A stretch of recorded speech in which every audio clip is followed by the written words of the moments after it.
Hello everyone, আসসালামু আলাইকুম। আবারও চলে আসলাম নতুন একটি কাজ করতে। আজকে আমাদের দোকানের সামনে একটা সিলিংয়ের কাজ করব।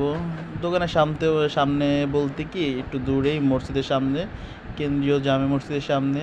তো এই যে দেখতেছেন পুরো খালি আমি মাপ নিতেছি, তারপরে একটু করে আমি মেনটি ক্রস অ্যাঙ্গেল বসাবো। এই যে এখন মেনটি অ্যাঙ্গেল বসানো শেষ, এখন ক্রস বসাইতেছি। এই যে এখন ক্রস টোস বসাবো।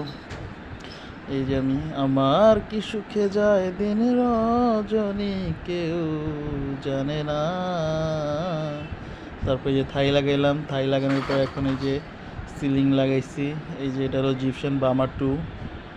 এই যে লাগানো শেষ, আমাদের কমপ্লিট। তারপরে টাকা নিয়ে চলে যাব আমরা এখান থেকে। মালিক আসতেছে, যার সিলিংয়ের কাজ সে আসতেছে, তো আসলেই আপনারা এটা দেখবে, দেখার পরে আমাদের বিল পেমেন্ট করবে। তো ঈদে মিলাদুন্নবী শেষ হলো, আলহামদুলিল্লাহ অনেক ভালোভাবে আয়োজন করতে পারছি আমরা, তওয়াল বিতরণ করছি এই যে আমি।